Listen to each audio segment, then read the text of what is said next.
Shalom. Shalom Aleichem. Shalom sa lahat ng mga supporters natin.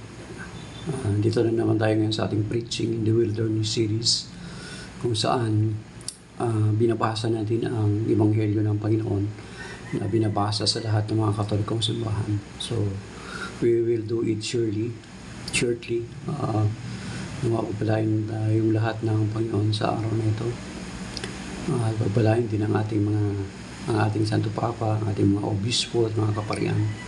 At gamitin nawa sila ng Panginoon sa araw na ito ng linggo. At pagpalain tayo ng Panginoon sa umagang ito. In the name of the Father, the Son, the Holy Spirit. Amen. Lord, we thank you for your goodness and mercy. Thank you for waking us. Thanking you for giving us another new life, another opportunity, another blessings. We entrust you this day and we ask forgiveness from all of our sins. Make us worthy in your sight. Bless us and let your word speak to us, and let your word be planted in our hearts, and it will grow and it will have fruits and have it more abundant harvest when time comes.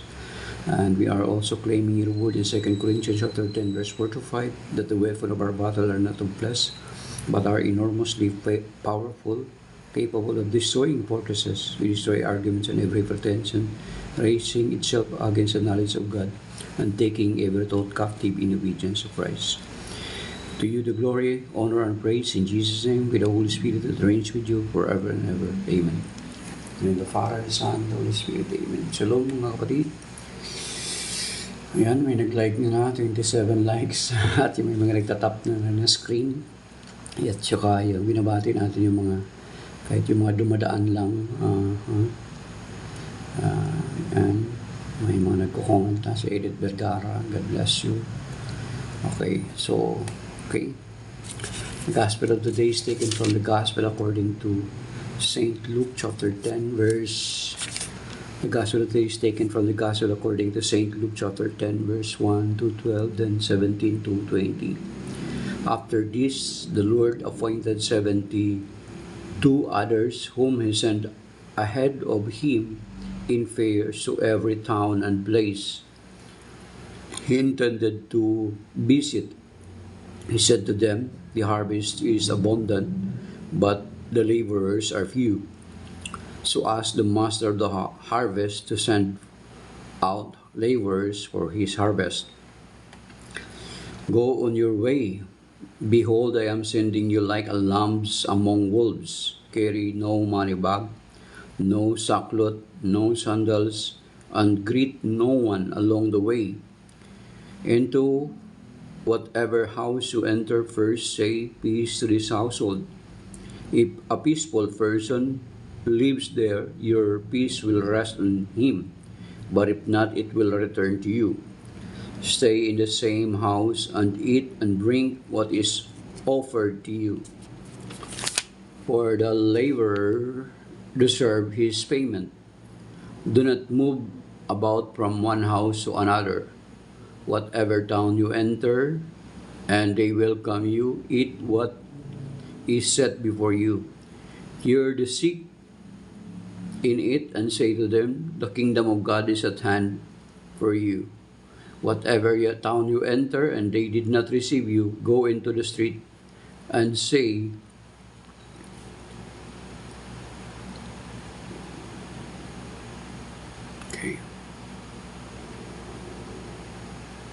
the dust of your town that clings on our feet, even that we shake off against you. Yet know the kingdom of God is at hand. I tell you, it will be more tolerable for Sodom on that day than for that town." And then 17 to 20. The 72 returned rejoicing and said, "Lord, even the demons are subject to us because of your name."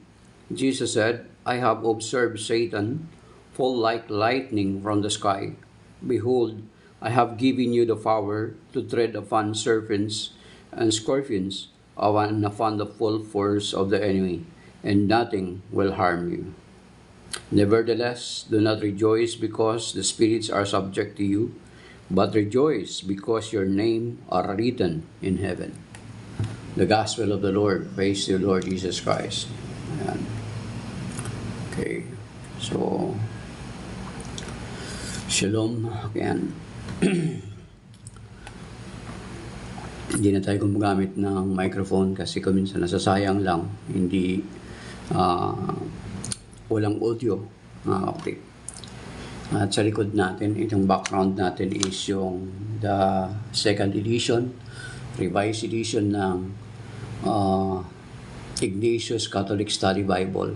So, sa mga nais, mga matuto ng ating pananampalatayang Katoliko, sa nais matuto ng malaliman ng maraming bagay sa patungkol sa ating pananampalataya, patungkol sa salita ng Diyos, better to have this kind of Bible, Ignatius Catholic Study Bible, Old and New Testament.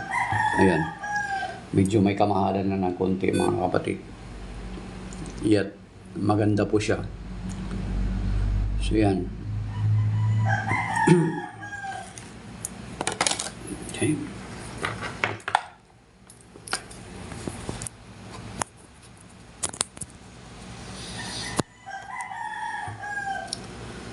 So, ang Ebanghelyo ngayon ay pumapatungkol sa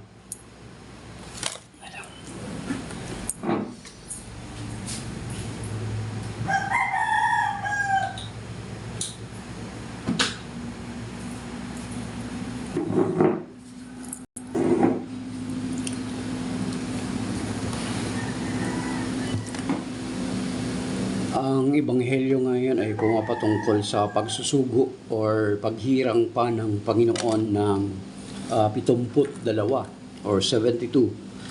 At makikita natin na ang purpose is pinapauna niya doon sa mga lugar na kanyang pupuntahan para ipaghanda ang mga tao roon, ang tinatawag na mga forerunner ng Panginoon. So, makikita natin kung sa akin tuwing babasahin ko ito, lagi ko ito nakikita ng tinatawag na lalo na sa ating kapanahunan ngayon, ang tinatawag na continuity ng mission ng Panginoon, kung saan after He chose 12 disciples na kanya naging mga apostol, ay humirang pa siya ng 72 or 72 na mga manggagawa para sa kanyang ubasan. Kaya nga pagkatapos niyan ay sinabi niya sa atin, sabi rito na He said to them, the harvest abundant, but the laborers are few. So ask the master of the harvest to send out laborers for his harvest. So kaya nga sa atin, sa ating simbahan, sa Catholic Church, meron tayo tinatawag na Mission Sunday, World Mission Sunday, or meron din tayo na kung saan ay yung Vocation Awareness Sunday, kung saan ay we specifically praying for more vocations, kasi alam naman natin na ang vocation natin or ang pagtawag sa atin ng Panginoon ay hindi lamang sa pag-aasawa. So, ang pag-aasawa ay vocation din. Yung pananatili na single ay vocation din. At ang hindi pag-aasawa bilang pag-aalay ng sarili para sa Panginoon ay vocation din. Kaya nga kung titingnan natin ang mga pari natin ay mahaba po ang kanilang discernment period. Kasi kung titingnan natin, halimbawa mag-start sila sa there are seminaries na nag-start sila ng elementary. From elementary, ang kanilang school ay isang seminary na. Then after that, major seminary, may pagkatapos yan, college na, 5 years sa college, isang pre-college, isang taon. Then after that, yung 4 years na seminary ng mga religious or ng mga magpapari. Then after that,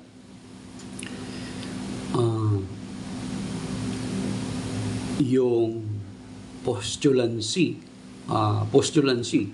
period of postulancy kung saan ang mga seminarians ay pupunta, magkakaroon ng immersion sa mga community. Mga 2 years po yan, mga kapatid. Then after that, kung patuloy na kanyang discernment, ay mag-proceed siya into novitiate. Then after ng novitiate, ay magiging part na siya sa religious to, mga kapatid, based on our what we observe here in our parish na under kami ng mga religious, specifically ng Poor Servants of the Divine Providence, ang kanilang pangalan ng congregation. So after ng postulancy, magiging brother na, then that is the time na yung mag-aaral na sila ng theology, mag-aaral na sila ng philosophy.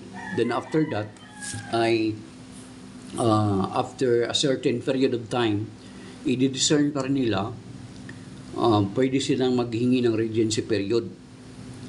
Pero kung sa tingin nila talagang tinatawag sila ng Panginoon, their vocation is to become dedicated to the Lord bilang pari, ay ma-ordain in that period, ma-ordain na sila as deacon. Then after deacon, dito sa amin nakikita, after 6 months, or depende, after 6 months of being a deacon, sa diaconate ordination, after diaconate ordination, 6 months after, he can be ordained as priest, mga kapatid. So ganun kahaba yung tinatawag na discernment ng mga magpapari, sapagkat yung vocation na yan ay talagang pinag-iisipan, mga kapatid, di ba? Nakikita natin yung sinabi ng Panginoon, sumunod ka sa akin. Then may sinabi ang Panginoon na sabi niya, then after sa pagsunod sa Kanya, kailangan na ang pagsunod sa Kanya, kailangan pag-iisipan. Parang katulad ito ng isang pupunta sa isang digmaan, nauupo muna siya at pagplanuhan kung ang kanyang kalaban ay kaya niyang gapiin. Or ganun din sa pagtatayo ng bahay. Sa pagtatayo ng bahay, kailangan tansyahin mo kung mapapatapos mo ba yung bahay na yon. Ganun din sa pagsunod sa Panginoon, mga kapatid, sapagkat ang mga pari natin ay talagang lalo na sa ating ngayon, may tinatawag tayong yung celibacy. Mayroon tayong celibacy, unlike sa ibang mga relihiyon, ang kanilang mga pari, kahit sa Orthodox, ay may mga asawa. So sa atin, celibacy, sapagkat ang model ng ating mga kaparian ay ang Panginoong Jesucristo mismo. He is a celibate. Si Saint Paul is a celibate. As a matter of fact, kung titingnan natin, ang lahat ng mga alagad, ang isa lang ang nabanggit na may biyanan, si San Pedro. So most possibly, si San Pedro lang ang may asawa nung tinawag ng Panginoon. The rest were not mentioned in the Bible na may asawa. Bagkus, may mga magulang lang. So most of them are mangingisda. So kung titingnan natin, si San Pedro lang talaga ang binanggit na may biyanan. At kung titingnan din natin, nung nagkasakit yung biyanan ni San Pedro, ay pinapunta niya ang Panginoon. So, hindi rin binanggit yung kanyang asawa. So, most possibly, baka nung tinawag si San Pedro ng Panginoon, ay balo na siya, mga kapatid. Yan yung mga possibility. So, makikita natin na ang mga pari natin sa Katoliko ay celibate or walang asawa, sapagkat ang pinakamodel nila mismo ay ang Panginoong Jesucristo. Walang asawa. Si San Pablo, walang asawa. Kung titingnan natin, si San Pablo ay siya yung pinakamalaking contribution sa napakalawak ng kanyang contribution sa simbahan, mga kapatid. Nakikita natin yan sa kanyang missionary journey. Nakikita natin sa Book of Acts, kung babasahin natin, mga kapatid, I challenge you to read the Book of Acts. Makikita natin yung kung gaano kalawak ang missionary journey ni Saint Paul. Dahilan sa wala siyang asawa, walang sagabal sa kanya. At kung babasahin natin ang 1 Corinthians chapter 7, makikita natin doon that even Saint Paul encourages na mas mainam na walang asawa. Yan. Basahin niyo yung 1 Corinthians chapter 7. Makikita natin dyan. And ating Panginoong Kristo ay mismo nagsabi din sa Matthew chapter 19 verse 12, that is why ang mga pari natin ay hindi nag-aasawa so that they can fully dedicate their lives to the Lord. Kasi kung may asawa sila, try to imagine, mahahati yung kanilang damdamin, yung kanilang puso, mga kapatid. Especially kapag ang mga pari natin may mga anak, kung pupunta sila sa mission, ipapadala sila sa Iraq, ipapadala sila sa Afghanistan, ipapadala sila sa mga malalayong lugar, then may asawa sila, nagkasakit yung anak. Sa tingin nyo, hindi maka-apekto yun sa kanilang paglilingkod? Of course, it will. Kaya nga, ang sinasabi dito ng Panginoon, that is why ang ating mga pari ay walang asawa, sapagkat mismo ang Panginoon ang nagsabi. Kaya hindi po demonic or aral ng demonyo katulad ng sinasabi ng mga ibang sekta na para lang tayo siraan, at kapag masiraan na nila tayo, maakay nila yung mga kapwa nating Katolikong mahihina sa kanilang sektang tatag lamang ng tao. Babanggitin nila na yung aral natin ay aral ng demonyo, nila. So, pero samantala na ang Panginoong Jesucristo mo ang mismo ang nagsabi, mga kapatid. So, ito ang sinasabi sa banal na kasulatan. That is why yung mga pari natin walang asawa. Kasi kung may asawa sila, try to imagine kung halimbawa kung may asawa ang mga Santo Papa natin, halimbawa mga Santo Papa natin may asawa. Abay, pag namatay siya,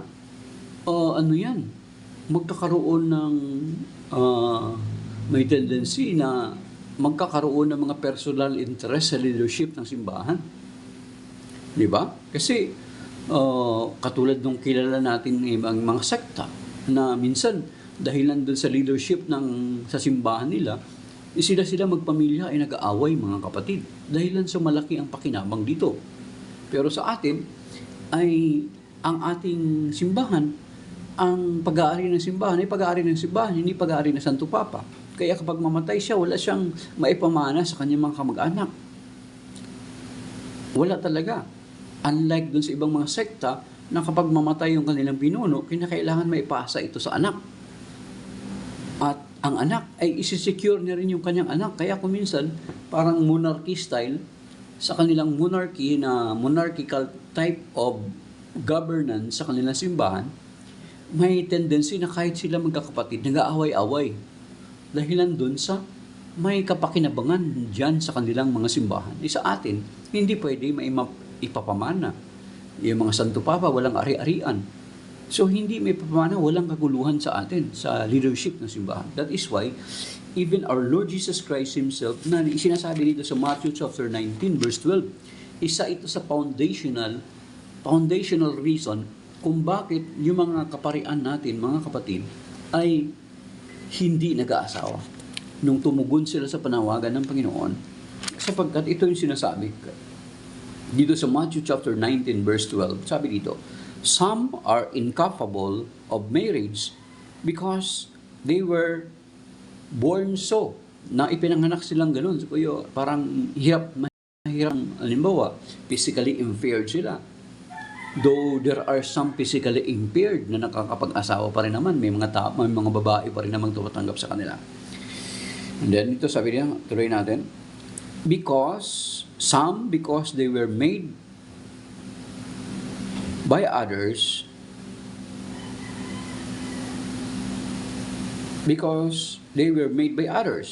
some because they have renounced marriage. Ayan. Yun ito yung sa part ng mga pari natin. Because some, they have renounced marriage, sila na mismo ang tumanggi sa pag-asawa. Yung napakahabang mga 12 years formation, 12 years discernment nila, yun yung tiningnan talaga nila kung kaya ba nilang i-renounce yung desire of the flesh nila, yung lust of the flesh.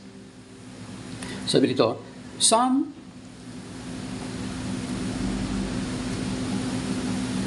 Others, some because they have renounced marriage, ang reason, for the sake of the kingdom of heaven. And then, dinugtungan pa ng Panginoon. Sabi niya, whoever can accept this, ought to accept it. That is why, napakahaba yung formation ng ating mga kaparian. Kasi, kung sa tingin nila, they cannot accept that kind of discipline, they cannot accept that kind ng calling, ay mag-aasawa sila after 12 years. As a matter of fact, may mga pari na bumabagsak pa rin sila, kahit pari na sila, bumabagsak sila, nakapag-commit sila ng kasalanan at nagkaroon silang pamilya. Then kapag mabisto ng simbahan, ay tanggal po sila sa ministry, mga kapatid. Pero, ang mga pari natin, kaya sila hindi nag-aasawa because they have renounced marriage for the sake of the kingdom of heaven. Whoever can accept this, ought to accept it. So kahit yung 12 years na nag-discern, halimbawa, ginastusan na ng, birin mo yung pagdating ng theology, philosophy, ang congregation na po, dito sa aming congregation na po ang gumagastos sa mga nag-aaral ng philosophy at ng theology. Try to imagine kung wala silang kalayaan, kung wala silang kalayaan, kasi sasabihin natin, ipinagbabawal daw kuno ng sabi ng ibang sekta na ipinagbabawal daw natin ang pag-aasawa. Kung wala silang kalayaan after they graduated philosophy and theology, pwede silang parang kidnap style ng congregation nila. Hindi kayo pwede mag-asawa, malaki na gastos namin sa inyo. They have still the freedom kung gusto nila mag-asawa after they graduated philosophy and theology, despite na ginastusan sila ng congregation. Hindi sila sisingilin ng congregation. Of course, malulungkot yung congregation, pero hindi sila ipipersa. Kasi meron na tayong tinatawag na free will, freedom. Kaya nga, despite of that long discernment, kung dumating na natokso sila or bumagsak sila, i-honor pa rin yan ng congregation na kinabibilangan nila. Pero, itong sinasabi yung mga pari natin na hindi nag-aasawa, ito yung reference natin. Some renounce marriage for the sake of the kingdom of heaven. And then, dinugtungan ng Panginoon, whoever can accept it, ought to accept it. Kung kaya mong tanggapin, then tanggapin mo. Kung hindi, edi lumabas ka. That is why. But that is not the doctrine of the devil, yung hindi pag-aasawa. Kasi hindi naman natin pinipilit yung hindi pag-aasawa. They chose it. They have renounced marriage for the sake of the kingdom. Ito yung sinasabi ng Matthew chapter 19, verse 12. Yung 1 Timothy chapter 4, verse 1 to 3, ay iba ang konteksto nun. Iba ang pinapatungkulan ni San Pablo, mga kapatid. Or else, lalabas na si San Pablo ay kabilang din siya doon sa 1 Timothy chapter 4 verse 1 to 3. Siya rin yung sumulat kay Timoteo. Siya rin yung sumulat dun sa 1 Corinthians chapter 7. That even him, si St. Paul, encourages others not to get married. Hindi, ngayon kukontrahin ni San Pablo yung kanyang sinasabi.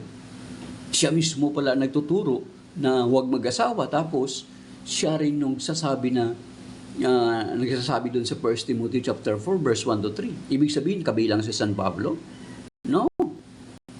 Ang context ng 1 Timothy chapter 4 is different. Iba yung pinapatungkulan ni San Pablo, mga kapatid. That is why, hindi ninyo pwede gamitin yun. Kasi or else, lalabas kung kontra yun sa sinasabi mismo ni San Pablo doon sa 1 Corinthians chapter 7. Mga kapatid, 1 Corinthians chapter 7. Okay. So makita natin dito, mga kapatid, sa Luke chapter 10 na nagsugo ang Panginoon. At makikita natin ito na itong sinugo, mga kapatid, ay kabilang sila sa kapulungan ng mga alagad.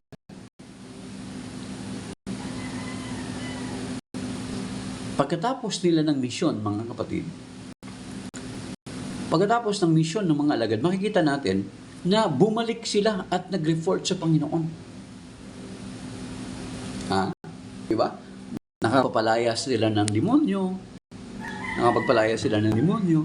And then, Pero bumalik sila, nag-report sa Panginoon. Kapag kalimitan, may mga tao, kapag nakapag-perform na ng mga, lalo sa ating kapanahunan ngayon, mga kapatid, lalo na kapag nakapag-perform na ng mga miracles, mga deliverance, mga ganyan, alam niyo nangyari? Nagtatayo na siya ng sarili niyang sekta. Gumagawa na sila ng sarili nilang sekta. Unlike itong mga alagad na ito, itong mga tinawag na ito ng Panginoon para humayo, ay bumalik para mag-report sa Panginoon. Bumalik sila ng tuwang-tuwa. Ibig sabihin, nagpapasakop pa rin sila sa Panginoon. Nagpapasakop pa rin sila sa isang iglesia. Tingnan niyo mga kapatid, in my observation, sa aking observation, kapag ang isang naglilingkod sa Panginoon, kapag marami na siyang accomplishment, there are times na lumalaki na yung ulo niya. There are times na katulad niyang katulad ng isang kilala natin. Dati pinapakinggan ko pa yan, yung nakulong. Pinapakinggan ko pa yan, galing yan mag-preach. Pero later on, nung dami nang nakikinig at naniniwala sa kanya, anong ginawa niya? Nag-declare na siya ng tinatawag na blasphemous na declaration. He is now chosen, appointed. Di ba? Nag-declare na siya ng ganun, appointed na siya. At kung ano-ano na yung pinagsasabi niya. Unlike dito sa Ebanghelyo, na itong malagad nung sinugo sila, bumalik sila sa Panginoon. Hindi sila nagsarili. Mga kapatid, hindi sila nagsarili. Bumalik sila sa Panginoon. Ibig sabihin, nagpasakop pa rin sila sa isang kawan. Nagpasakop pa rin sila sa isang iglesia. As a matter of fact, kung titingnan natin, for the first 1,000 years, there is only one church that exists, and that is the Catholic Church. Kahit si Saint Paul, makikita natin, kahit si Saint Paul, makikita natin, he was called by the Lord. Late na siya nang tinawag. Hindi po siya kabilang doon sa 12, hindi po siya kabilang doon sa 72. Yet makikita natin na si San Pablo ay nagpasakop siya sa pamunuan ng iglesia na itinatag ng Panginoon Kristo through Saint Peter. Di ba? Makikita natin yan sa Acts chapter 15, nung nagkaroon ng First Council of Jerusalem, maging doon sa Galatians, mga kapatid. After 2 years na kanyang pag-preach, nagpakita sa kay San Pedro. Ibig sabihin, hindi nagsarili si San Pablo. He submitted himself to the church founded by the Lord Jesus Christ. Kaya nga si San Pablo, makikita natin na siya mismo, ayaw na ayaw niya yung division. Siya mismo, ayaw niya yung mga tao nagkikreate ng dissension, mga kapatid. Kaya makikita natin dito sa Romans chapter 16, mga kapatid, kaya si San Pablo, sa Romans 16, sabi ito si San Pablo. Okay? Kaya nga siya mismo, even saying late na siyang tinawag ng Panginoon, yet he submitted himself to the church, to the leadership of the church. Nagpakita San Pedro, nagpakita siya sa church in Jerusalem. Basahin niyo ang Aklat ng Galatia. Di ba? Kaya nga dito mismo sinabi ni San Pablo sa Romans 16, 17 to 18. Sabi niya, I urge you, brothers, to watch out for those who create dissensions and obstacles. Okay? In opposition to the teaching that you learn, yung natutunan natin na aral. In opposition, contradiction. Okay? Sino ba yung mga contradiction sa atin ng mga teachings ngayon? Ito yung mga dumating. Ito yung nagkikreate ng dissension. At ito yung sinasabi ni Saint Paul dito. Who create dissensions and obstacles in opposition to the teachings that you learn. Avoid them. Pinapaiwasan sila. For such people do not serve our Lord Christ, but their own appetites. And by fair and flattering speech, they deceived the hearts of the innocents. So you see, pinapaiwasan sa atin ni San Pablo itong mga taong ito. So ibig sabihin, si San Pablo, he did not created his own church. He submitted himself to the church founded by the Lord Jesus Christ.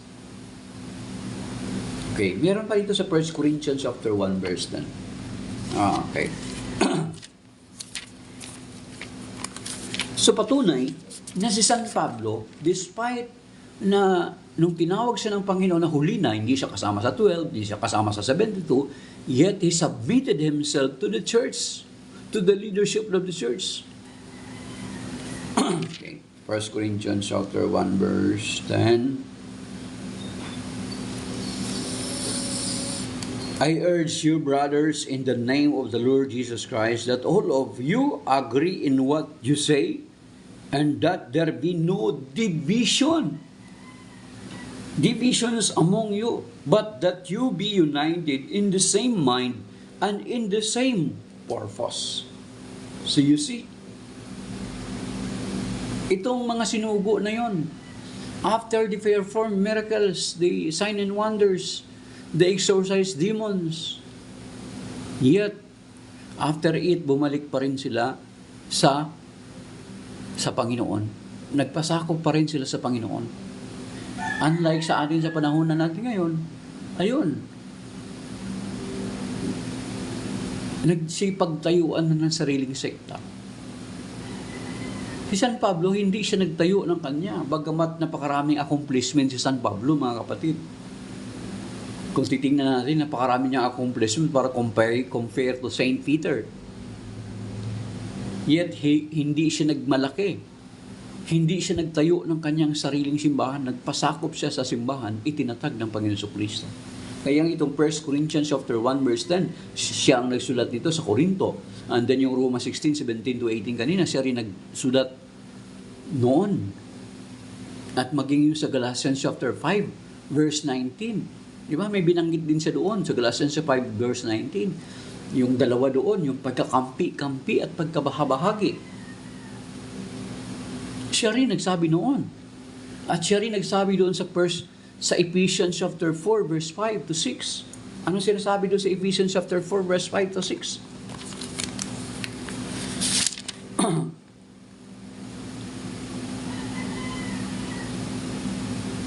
One body and one spirit, as you were also called to the one hope of your call, one Lord, one faith, one baptism. So you see, one faith, one baptism. So try to imagine, overwhelming yan. Kaya nga, sinasabi ko siya, plus na si San Pablo, late siya na tinawag, yet he did not create his own church. He submitted to the church founded by the Lord Jesus Christ. Kasi yun yung binigyan niya, Ephesians chapter 4 verse 5 to 6, 1 Corinthians chapter 1 verse 10, and then Romans 16:17 to 18, then Galatians chapter 5 verse 19. At kung titingnan natin, mga kapatid, Saint Paul is a Catholic. Bakit? Basahin niyo yung 1 Corinthians chapter 11. Si Saint Paul, naniniwala siya sa real presence ng Panginoong Jesucristo sa Eucharistia. Basahin niyo 1 Corinthians chapter 11. Ibig sabihin, he is Catholic. Ang Panginoon, Katoliko din, hindi siya Muslim o hindi siya Protestante. Bakit? Basahin niyo yung 1 John chapter 6, mga kapatid. John chapter 6, maging yung mga apostol, hindi sila Protestante. Kasi kung Protestante sila, kasama sila dun sa 666 of John. But they remain. Hindi sila sumama dun sa 666 of John. Ano yung nakalagay dun sa 666 of John? Hindi nila matanggap yung aral ng Panginoon when He said, my body is a true food and my blood is a true drink. Hindi nila matanggap. Nagsialisan sila. Who remains? The apostles. But those who cannot accept it, nagsialisan sila. At yun yung nakatala doon sa 6:66 of John. Kaya nga, for the first 1,000 years, there is only one church that exists. Kaya yung division, continuous division of the day, is not the will of the Lord. Kasi, kung kalooban ng Panginoon yan, hindi sana hindi na niya pinanalangin sa John chapter 17 yon. At saka hindi niya na rin sana sinabi in John chapter 10 verse 16. There will be one flock and one shepherd. Sana ang sinabi niya dun sa John chapter 10 verse 16, there will be more flocks and more shepherds. Hindi na tayo magsasalita ng patungkol sa pagkahati-hati natin ngayon at pagkakampi-kampi, pagkabahagi ng simbahan, ng Christendom. Kung sinabi ng Panginoon dun sa John chapter 10 verse 16, there will be more flocks and more shepherds, then okay na, wala na tayong question doon. Yet, sinabi ng Panginoon sa John chapter 10 verse 16, there will be one flock and one shepherd. That is why nananindigan tayo na hindi kalooban ng Panginoon ang pagkabahabahagi. That is why Saint Paul himself strongly condemning this kind of attitude, mga kapatid. Kasi nabanggit na nga natin yung mga sinabi ni Saint Paul kanina. And even our Lord Jesus Christ, that is why He prayed for it, John chapter 17. Sino ba may kagagawa ng division? It is not of the Lord, it is of the devil. John chapter 10 verse 10. The thief cometh to steal and to destroy.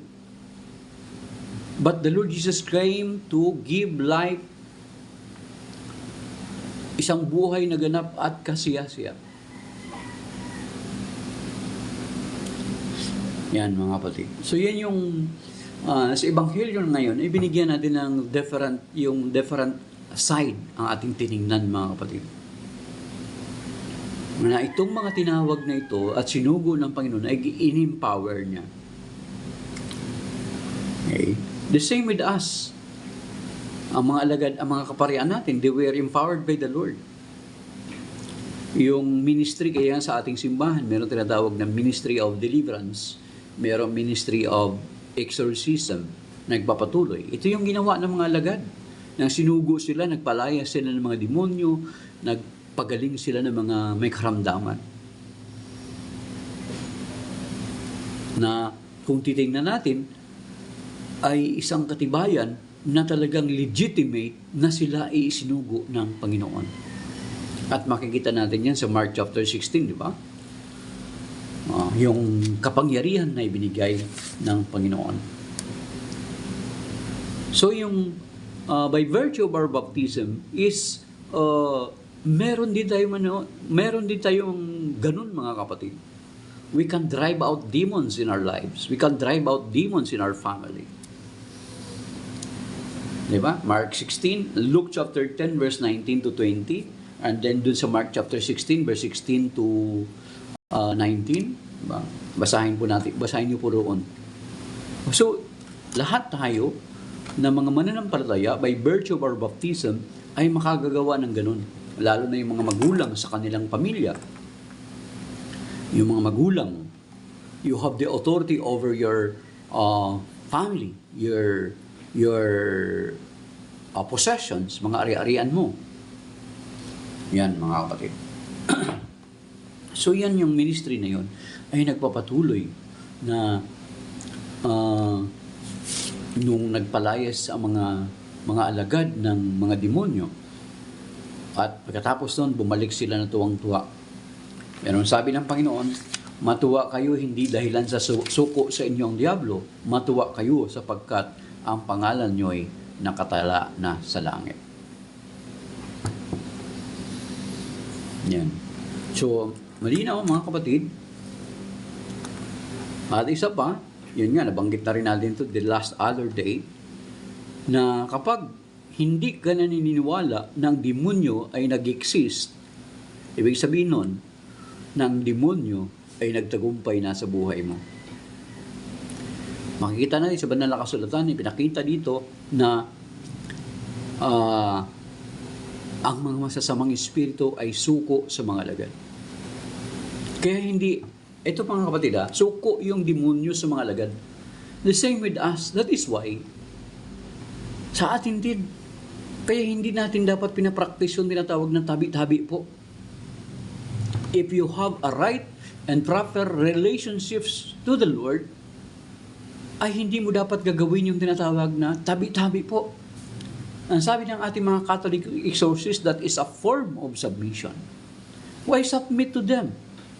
Mga territorial lang sila, hindi sila, they are just alien in this world. We are the legitimate inhabitants of this world. They are illegitimate. Tayo, legitimate tayo. So therefore, tayo yung namamahala or nagmamayari ng daigdig na ito na ating dinitirahan, at bakit ka makiusap sa kanila na tabi-tabi? Tabi-tabi po. Tabi-tabi po. Sila yung patabihin mo because they are not the legitimate inhabitants of this world. Tabi, tumabi kayo sa pangalan ng Panginoon Kristo.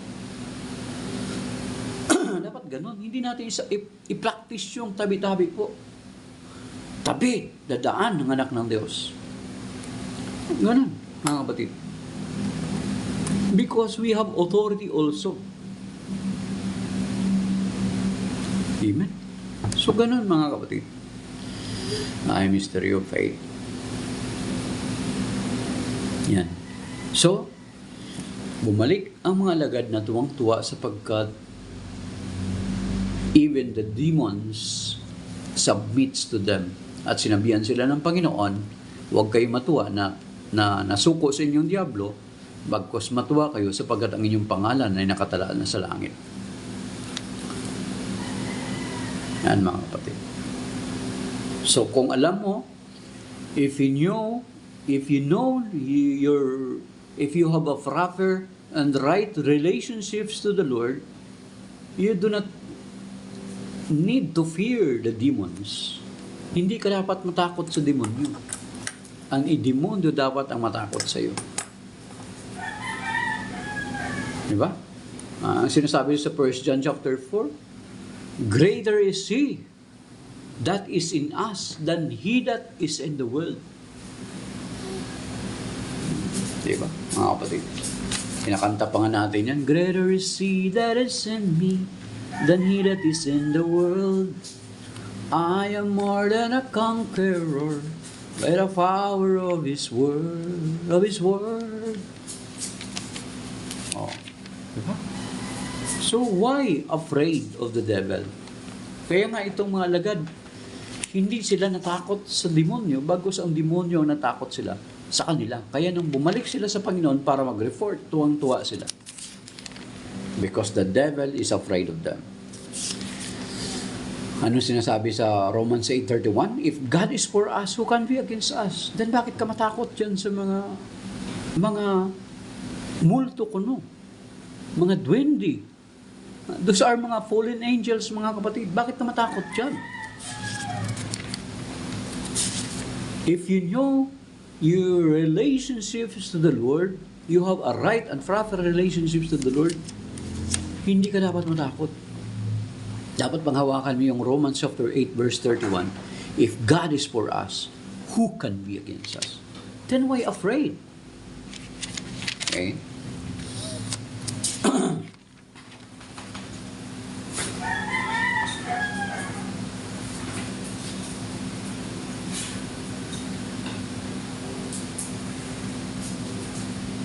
Oh, 1 John chapter 4 verse 4.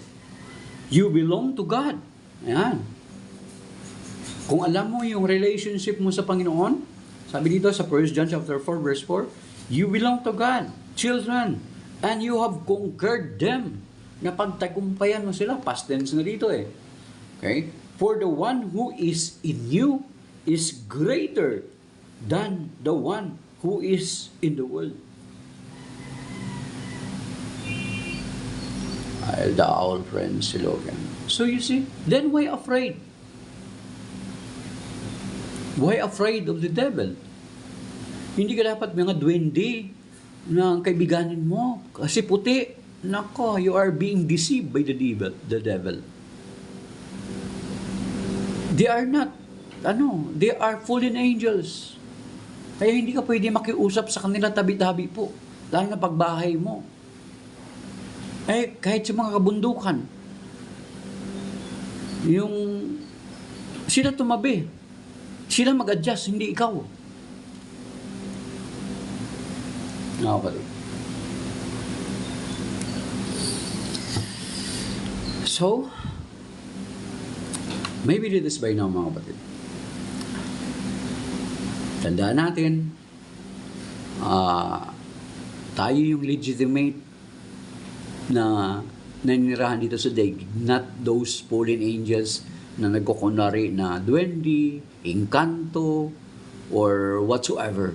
Mga kapre, we are the legitimate. They are just fallen angels. You have the authority by virtue of your baptism. You can expel them in your houses. You can expel them over your children. You can expel them over your properties. As long that you have the right and proper relationships with the Lord. Yan, mga kapatid. So, I suggest, lalo na yung mga magulang, ay subaybayan nyo si Father Jose Zequia, yung Amoe, or Archdiocesan Ministry of Exorcism. May YouTube channel po sila.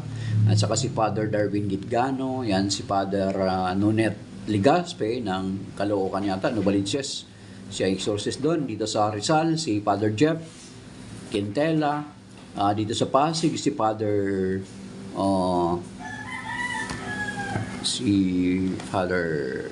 yung president ngayon ng Pasig Catholic College.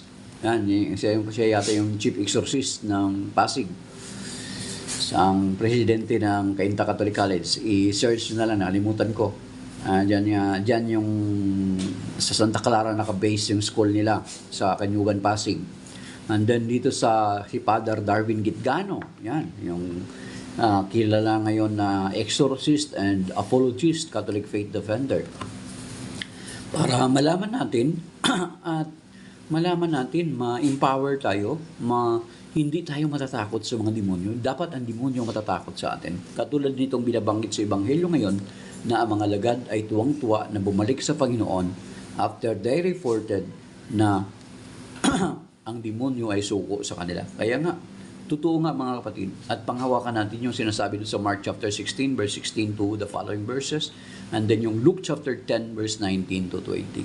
And then panghawakan din natin na yung Romans chapter 8 verse 31, that if God is for us, who can be against us?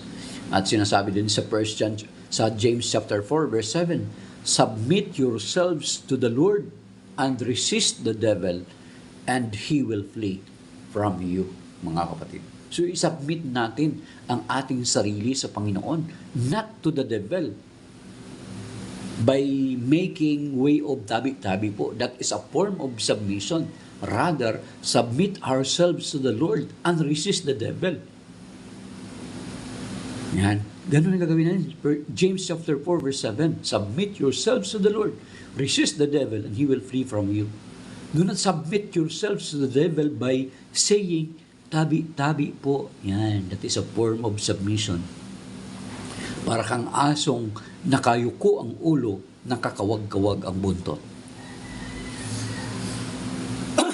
So, maybe that is by now, mga kapatid. Shalom. May God bless us and cover us with His most precious blood and protect us against any retaliation of the enemy.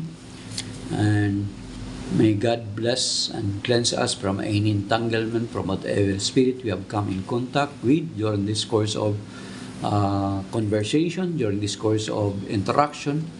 May God rebuke him, we humbly pray.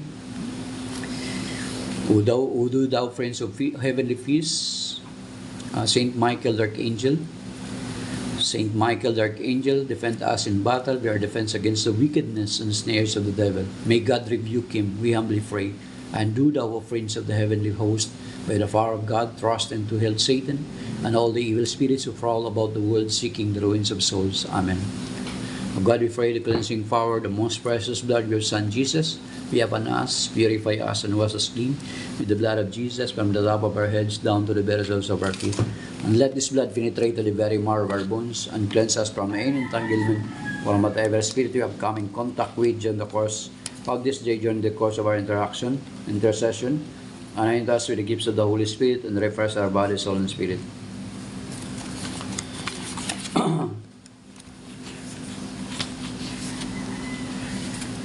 Let us also pray this prayer because, when we are discussing this type of discussion, much better to be aware of this mountain. Okay? Pray against retaliation. Lord Jesus Christ, in your love and mercy, for thy precious blood over us, our loved ones, or our possessions, so that no demon or disembodied spirit may retaliate against us. Mary, surround us with a mantle blocking any retaliating spirits from having any authority over us. Saint Michael, surround us with a shield so that no evil spirit may take revenge on us. Queen of Heaven and Saint Michael, send down the legion of angels under your command and to fight off any spirits that would seek to harm us. All you saints of heaven, impede any retaliating spirits from influencing us. Lord, thou art a just judge, the avenger of the wicked, the advocate of the just. We beg in thy mercy that all we ask of Mary, the angels and the saints of heaven be also granted to all our loved ones, those who pray for us, those who join with us, and their loved ones, and for thy glory's sake, we may enjoy thy perfect protection. Amen. In the Father, the Son, the Holy Spirit. Amen. So shalom, that is by now, mga kapatid. May God bless us and keep us safe and sound sa araw nito. Ay, Kuya Romy, salamat sa lahat ng nag-like, 54 likes, at saka yung mga nag-tap ng screen. Or kahit hindi man nag-tap ng screen yet, alam natin na kahit paano ay kino-consider tayong pakinggan, mga kapatid. So, shalom and may God bless us. And signing off, my dear brothers and sisters.